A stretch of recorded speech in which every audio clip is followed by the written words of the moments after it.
बिस्मिल्लाहिर्रहमानिर्रहीम अस्सलाम वालेकुम। मेरा नाम डॉक्टर एहसन है और आज हम जानेंगे सब डिवीज़न लाइकोप्सिडा के बारे में। ओके, सो लाइकोप्सिडा को बेसिकली हम क्लब मॉसेस भी कहते हैं और इन्हें क्लब मॉसेस क्यों कहा, बिकॉज इनके पास एक स्ट्रक्चर होता है जिसे हम कहते हैं स्ट्रोबिलस। ठीक है, ये जो मैंने यहाँ पे बनाया है this is the strobilus.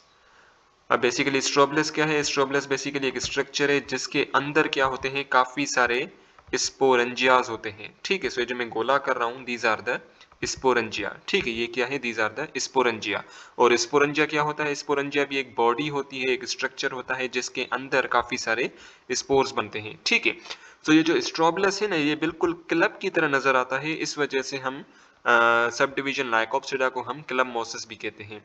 Okay, so ये बेसिकली ट्रॉपिकल रीजन्स में पाए जाते हैं। ठीक है, ट्रॉपिकल रीजन्स ऐसे रीजन्स होते हैं जो कि Tropic of Cancer and Tropic of Capricorn, इन दोनों के बीच में पाया जाता है। Okay, they are the first plant to have evolved true roots. ठीक है ना, ये बेसिकली पहले ऐसे ट्रेक्योफाइट्स है जिनके पास ट्रू रूट्स की डेवलपमेंट हुई है। Okay, it is generally supposed that these roots arose from branches of the ancestor of algae that penetrate the soil and branched underground। अब बेसिकली क्या होता था कि पुराने ज़माने में मिलियंस ऑफ ईयर्स पहले क्या होता था कि जो अलजाए हैं ना, अलगाए, वो बेसिकली पानी में रहते हैं। ठीक है, so suppose this is a water, ये बेसिकली क्या है? ये पूरा वाटर है। ठीक है, और यहाँ पे ये जो मैं गोला कर रहा हूँ दीज आर द अलगाए। ठीक है, दीज आर अलगाए। ठीक है, अब बेसिकली क्या होता है कि कुछ अलगाए जो है ना, वो बेसिकली पानी से आ गए जमीन की तरफ। ठीक है, so this is a soil.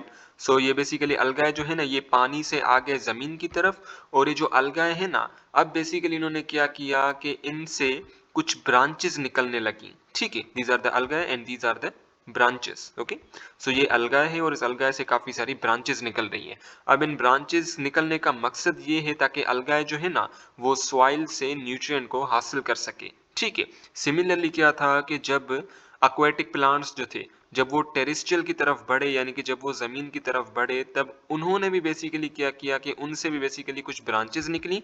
और जो ब्रांचेस का जो पैटर्न है ना, ब्रांचेस निकलने का जो पैटर्न है, वो एग्जैक्टली सेम है as date of the algae. ठीक है, अब मैं इसको आसान अल्फाज में समझाता हूँ। Suppose this is the algae. ठीक है ना, ये अलगाए है।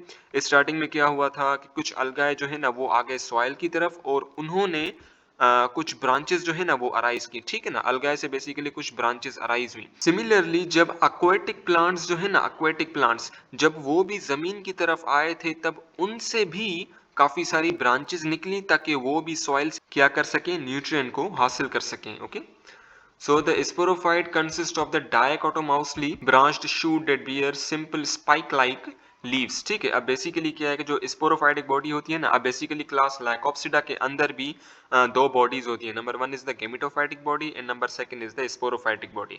Now suppose this is a sporophytic body, this is the main stem of sporophytic body.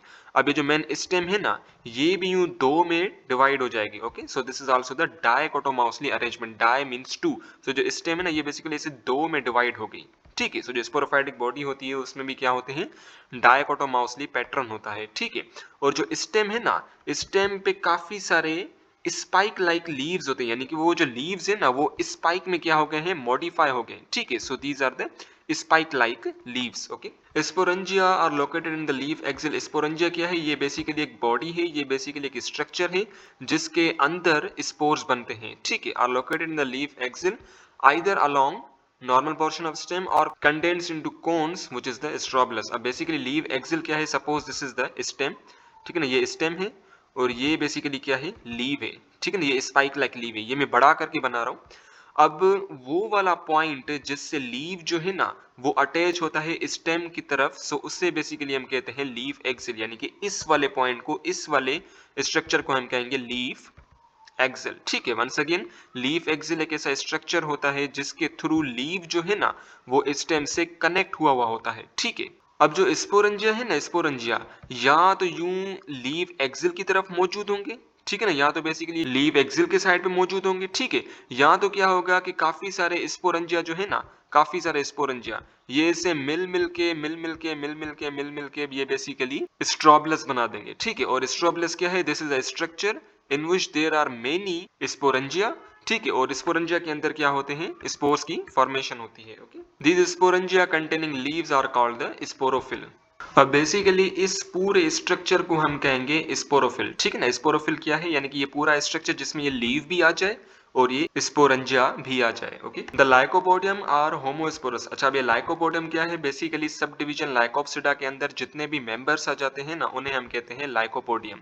So these are the homosporous. अच्छा, अब ये चीज आपने ध्यान में रखनी है कि जितने भी लाइकोपोडियम है ना, उन तमाम के अंदर एक ही किस्म के स्पोर्स बनते हैं सिवाय सेलेगिनीला के, ठीक है। जितने भी लाइकोपोडियम है उन तमाम के अंदर होमोस्पोर्स बनते हैं, यानी कि एक ही किस्म के सेम स्पोर्स बनते हैं, ठीक है, सिवाय सेलेगिनीला के। ठीक है, सेलेगिनीला क्या है, ये भी बेसिकली एक लाइकोपोडियम ही है, लेकिन इसके अंदर दो किस्म के स्पोर्स बनते हैं, ठीक है। एक होता है मेगा स्पोर, ठीक है ना, एक बेसिकली होता है मेगा स्पोर और दूसरा होता है माइक्रोस्पोर। ठीक है, तो जो स्पोरोफाइटिक बॉडी होती है सेलेगिनीला की, वो दो स्पोर्स प्रोड्यूस करती है। Number one is the mega spore जो कि साइज में बहुत बड़ा होगा, and second is the micro spore जो कि साइज में छोटा होगा। ठीक है, mega means big, micro means small. अब जो मेगा स्पोर है ना, ये basically female gametophytic body generate करेगा। ठीक है, हमें पता है ना कि बेसिकली जो स्पोरोफाइटिक बॉडी होती है वो स्पोर्स प्रोड्यूस करती है और स्पोर से आगे चल के गेमिटोफाइटिक बॉडी बनती है। ठीक है, तो जो मेगा स्पोर है ना, वो बेसिकली फीमेल गेमिटोफाइटिक बॉडी बनाएगी, ठीक है ना, और फीमेल गेमिटोफाइटिक बॉडी के पास क्या होगा, आर्किगोनियम होगा। Okay, and what is the archegonium, this is the female reproductive organ. और जो माइक्रोस्पोर जो कि छोटा स्पोर है, ये आगे चल के बनाएगा मेल गेमिटोफाइटिक बॉडी। ठीक है, ये बेसिकली बनाएगा मेल गेमिटोफाइटिक बॉडी, और मेल गेमिटोफाइटिक बॉडी के पास होगा एंथ्रीडियम। ठीक है, and what is the antheridium, this is the male sexual organ. अब बेसिकली जितने भी लाइकोपोडियम होते हैं उनके पास एक ही किस्म के स्पोर्स बनते हैं, होमोस्पोर्स, सिवाय सेलेगिनीला के। ठीक है, सेलेगिनीला क्रोसियाना। अब बेसिकली जितने भी स्पोर्स, जितने भी होमोस्पोर्स है ना, होमोस्पोर्स, उनसे जो गेमिटोफाइटिक बॉडी बनती है वो होती है मोनोशियस। ठीक है, यानी कि उस गेमिटोफाइटिक बॉडी पे एंथ्रीडिया भी होगा और आर्किगोनिया भी होगा।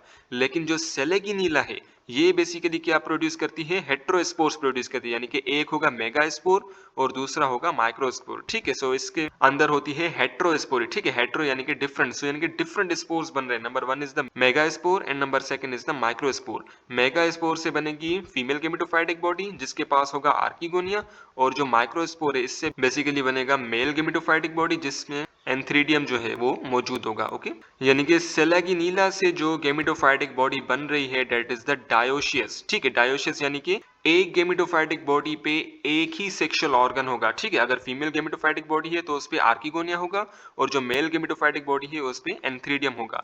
लेकिन सेलेगिनीला क्रोसियाना को छोड़ के बाकी जितने भी लाइकोपोडियम है ना, उनके जो स्पोर्स हैं वो चाहता है होमोस्पोर्स। सो इन होमोस्पोर से बेसिकली जो गेमिटोफाइटिक बॉडी जनरेट होती है दैट इज द मोनोशियस, यानी कि उसके अंदर मेल ऑर्गन भी होगा, मेल सेक्सुअल ऑर्गन भी होगा और फीमेल सेक्सुअल ऑर्गन भी होगा, यानी कि उसके अंदर एंथ्रीडियम भी होगा और आर्किगोनियम भी होगा। ओके।